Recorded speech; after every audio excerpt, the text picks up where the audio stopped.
Hello everyone and welcome to another video. Today I am going to be using some yarn. I don't use this enough. I actually just bought a loom, a weaving loom, I suppose, and I have some fun yarns coming in the mail, and I'm kind of looking forward to trying out some weaving coming up and showing you guys how to create your own. But as I'm waiting for the yarn to come, I was getting some inspiration online, and I really wanted to create some super cute wall hangings, not to mention I still have all these rings left, and this isn't even half of them. I'm pretty sure I still have I used 6, I have 10. No, sorry, I've used 4, I had 10, so I still have 3 more, all in different sizes. And so I thought it might be kind of nice just to create some simple little decorative wall hangings. I'm really into all the texture of wool and different sized wool or different colored wool. I don't have a whole lot right now. Unfortunately, my wool stash is kind of slim, I suppose. Most of what I have is like this really kind of scratchy thin stuff or something I got from my knitting machine. And I do have this that I used on my crocheted bear from my teddy bears a while ago, so I have the same fabric or yarn, just in a different color. But I wanted to use up some of these bigger skeins that I have and just kind of see what I can create. So I have 2 little designs in mind for you today, very simple and easy to do, so I guess let's just get started. Alrighty, first things first, we are going to make this little one first and then save this bigger one for a little bit later. So we are going to create, if you couldn't tell, a moon shape. I've seen designs kind of like this on Pinterest, and I thought that this fun silver, like almost like cloudy gray kind of yarn would be perfect for that. So I'm just gonna shed her of her packaging. And I'm just going to unravel a little bit. This is going to be kind of a wrapping DIY. So I just had some tinier hoops that I wasn't quite sure what I was going to use them for, which is I guess why we're here now. You can obviously put this at any point and it still creates the moon shape, and you can put it in any direction. I am just going to pick one because it doesn't really matter and tie the most basic knot that you can to kind of keep them together and at one side. And very simply, all you're going to have to do is start wrapping. And this is going to be tedious and boring, but I liked the idea of doing this thicker thread yarn because it's kind of like a bunch of little threads all in one to kind of make this go a little bit faster, and also because the color is just gorgeous.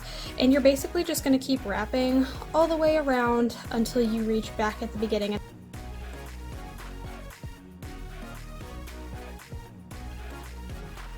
Okay, first of all, I would like to say, how often does it happen that you get exactly the right amount of anything you need the first time? Wow! Oh, I am like thrilled right now. So I have my leftover bits here and I am tying it off right at the back, and I'm actually going to be hiding the knot on the back side. And now all that's left to do, of course, is trim off these extras. So here we have a very simple moon shape, and I think it's really cute. And now what I'd actually like to do is add some decorative bits to the bottom. I have my hot glue gun out, of course, and I'm actually just gonna kind of like measure out my pieces. I think I'm only gonna want like maybe 3 or 4, and I'm thinking about having them at different sizes. And I actually think I might want to add like a bead or something fancy to the bottom of it. I don't actually know what I have that's fancy enough for that, so I'm gonna go look in my jewelry selection and my beads, and I was gonna say bead collection. I don't know why I said jewelry selection, what an odd thing. But yeah, I'm gonna look around my beads and see if there's anything that I can like tie off to the bottom. I actually think I might have some feathers that'll look really good with this, so I'll be right back. Well, I tried looking at the feathers, but the gold ends I think clashed a little bit with the silver that I had going on top, so I decided to go against that, and I couldn't quite find any beads that were big enough or had big enough holes to go over this kind of yarn, so I have decided to go with tassels. Basically, all you're going to want to do is take your yarn. I have my tassels are about 4 finger lengths down, so I start from the bottom and I pinch down there and I go around 5 times, or at least until there are 5 on the front of my hand. So this is 1, go around 2, 3, 4, and 5, and then I bring it back down the back just to make sure that it's I don't have any extra bits and bobs at the top, of course. And then you have the shape. So obviously this is just a big loop of yarn. All you want to do after that is take an extra piece. I just make it a little bit longer to be on the safe side to make sure I can knot it as many times as I need. Wrap this closer to the top third, on the top third, I guess, and tie it into a knot. And before I go too tight, I kind of refinagle it a little bit and double knot it. When I double knot, I tend to have one that goes up and one that goes down. I tend to leave the one that goes down and just cut off the one that goes up so that it doesn't disrupt my loops. And you're going to cut the loops open to create the ends of your tassel and give them a haircut, just to kind of even it out and make sure nothing looks too raggedy, if you will. And that is very simply how you make a tassel. Now what I'm going to do is I'm just going to create a nice long strip of yarn here, because I can obviously cut it to whatever shape I'll need it later and adjust as we go. I have this yarn needle. Obviously you don't need it, I just think it's easier. So I'm just going to string my yarn in through the eye of the needle really quickly, and then I string it through the top loop, pull it out, and then I have tassels.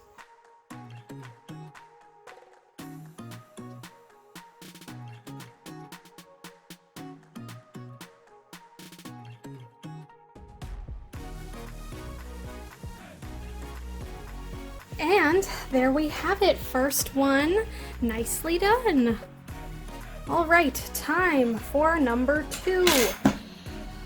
This one is going to definitely be more emphasis on the hanging and a little less on the design, but it's going to be super textured and I am super excited. I actually ended up deciding I did want to bring the feathers back. I'm going to be using this thick, white, like coiled yarn, which it's so soft, I love it. And I think I'm going to be using a little bit of this too, just to add a little bit more texture and a little bit more color. But yeah, this one's going to be super, super easy, but I think is going to kind of have a little bit more of a boho vibe. So basically all you're going to be doing is creating little strips, cut.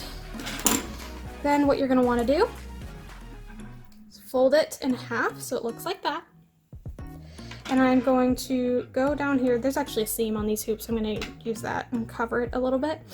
Hold it underneath so that there's a loop on top and 2 strands on the bottom, and you're going to wrap those 2 strands around, tuck it through the loop, pull nice and tight, and you got some little dangly bits. And I'm going to do that with varying combinations of this thread and this thread as well. And you know, honestly, I might add a little bit of this in here too. I don't know. I'm gonna decide what I like as I go. This is definitely like a no rules kind of thing. So I'm gonna hyperlapse through and kind of show you where I end up once I'm done.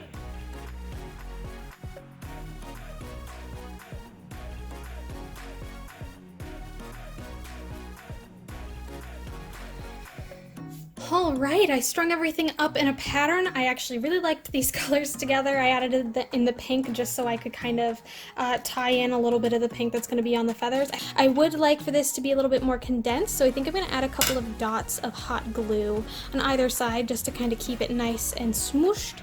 But for now, I do want to cut out a little shape in the bottom. I think I'm going to do a little triangle kind of vibe here. I might cut it a little bit longer than I want initially and just see how it goes.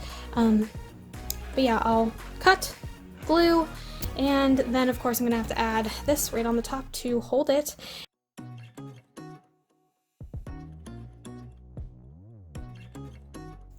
Okay, as I'm sure you saw, I cut it into a pretty, like, I don't want to say like a not steep, what's the opposite of steep? Pretty, I don't know, low sloping, triangular shape. I didn't want to go too far on either end in case I needed to adjust. And I actually ended up gluing the feathers on top of some of these white strips here. I got a little bit stuck on some of them. I tried to separate a little bit so that it still flowed. I got these thick white ones and I glued the back onto that, and I like that I was able to kind of like glue them a little bit on top so that they also kind of look like they're coming from the hoop. which I think turned out pretty well. I like the pink. I think it went really well with this. I think the gold ties in really well up here. I think all these colors actually look really nice together. Even the brown, which I was kind of iffy about in the first place and I almost considered taking out, I think it adds kind of a nice, like, earthy, natural kind of look to this. And I think that this is just about the right squishiness I wanted. I think it looks really bohemian, and I'm actually really pleased with it. I don't know if this is exactly where I expected it going, but I am happy nonetheless. And here we have the final pieces. I think they both turned out very different, but still very attractive in their own ways. I think that these suit two very different styles. But I think they both turned out really great, and I'm actually really happy with this, and I think that this is like a cute little, you know, adds a little bit of texture, adds a little bit of something extra to your room without breaking the bank too much, or, you know, even taking up all too much time, really. I think these are really cute, and I cannot wait to hang this up in my office. It matches everything in there perfectly, and I believe I am going to string this one with the lights and gift it as like a baby shower gift. I think it'll look really cute that way, but yes, thank you so much for watching. If you like this and you want to see more of what I have to offer, you are more than welcome to like and subscribe. I do put out new videos every Sunday at noon Eastern Standard Time, and I'd love to see you there next week for whatever it is that we are doing. Thank you so much again, and I hope to see you there. Bye!